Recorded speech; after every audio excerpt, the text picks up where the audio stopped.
The Oklahoma Commission on the Status of Women welcomes you to the panel discussion on human trafficking in Oklahoma. Desiring to help human trafficking victims solely with a hands-on approach, not theoretically or through education or through any of that, but actually physically handling victims of human trafficking. That the law has always been that you shall be certified.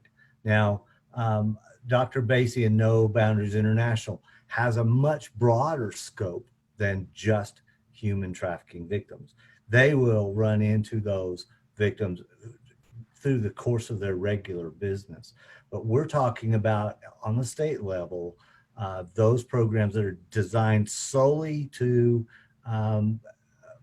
they function only to give care and services hands-on to human trafficking victims. So we encourage those groups that come to us, if that's their intention. And believe me, especially when we first started meeting, there were all kinds of people doing all kinds of incredible things, and human trafficking was sort of their latest passion, if I could phrase it that way. This is a long-term, in it for the long haul sort of issue.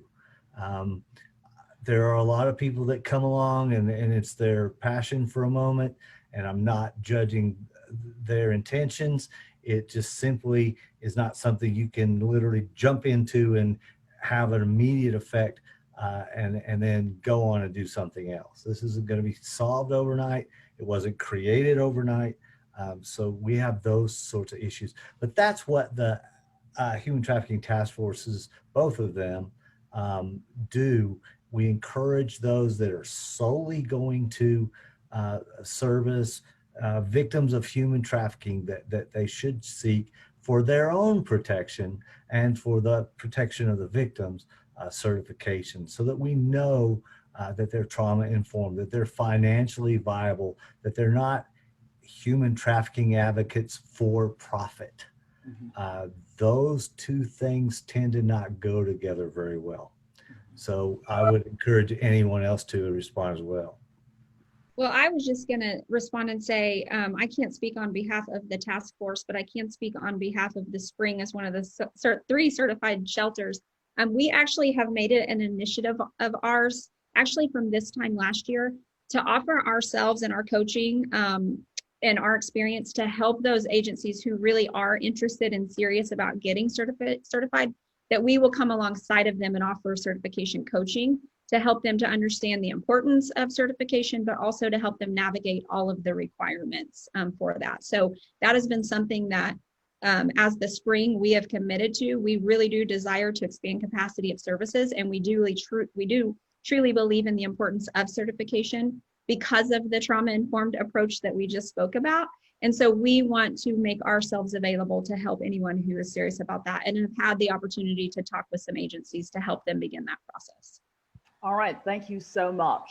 My final question is one that every well-meaning, responsible citizen has. What can I do to bolster the fight against human trafficking? To me, I think the very first step that everybody should take is education, and being selective about your sources of education. There's a lot of information out there online, but for example, going to the websites of the certified providers, going places like the National Human Trafficking Resource Center, Polaris Project, finding established sources of information about human trafficking. And then my other recommendation would be to find an organization to support, at least at the beginning. And whether that is through volunteering or fundraising, these are things that organizations can use. And by doing so, you're learning about the work that's being done in your area, and you will just inherently learn more about human trafficking and what is needed to help by getting involved that way. those are my first two recommendations. Thank you, Melissa. Would anyone else like to take a stab at that question? I would also say that it is important if you see something that's not normal, it's out of the realm of normal, that to do something about it. So if you see a young girl at a truck stop, even if you don't feel comfortable reaching out, and I would not suggest reaching out to that person, you can still call the National Trafficking Hotline. You can still call the police, the local law enforcement. If you suspect something's wrong with the kid in your family, take steps. Even if it's not directly, you can always take indirect steps. And if you don't know, reach out to one of the local resources that we've listed before, the Spring, Dragonfly, Divis. We can walk people through how to intervene in a safe way.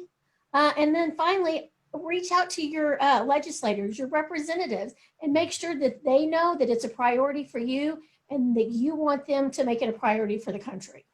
If I can piggyback on what Lori just said, I have all these numbers saved in my phone. I have the OBN tip line saved. I've got the national one.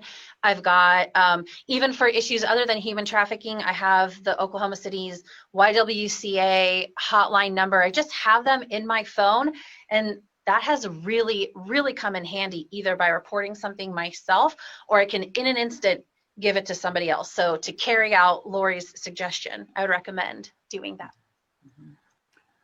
All right, well, thank you all so much. This conversation has been informative, it's been enlightening, and we have all honored the common bond of humanity that transcends racial, ethnic, and religious divides.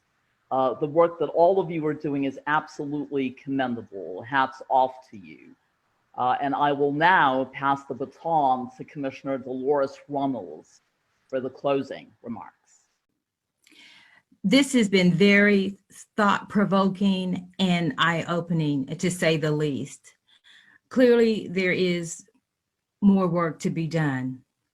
I would like to thank our speakers and panelists for raising the awareness concerning the epidemic of human trafficking in Oklahoma. I would also like to thank the Oklahoma Commission on the Status of Women and the members of the Community Advisory Committee for planning this event. We welcome your comments and questions. Please post them on the Commission's Facebook page. A follow-up report will be posted on the Oklahoma Commission on the Status of Women's website, located at www.ok.gov/OCSW. The information will be located under the Community Conversation tab. In closing, I would like to thank our listeners and remind everyone, by no means have we exhausted this conversation. It will be continued. Thank you for watching. I'm Dolores Runnels, Vice Chair of the Oklahoma Commission on the Status of Women. Thank you.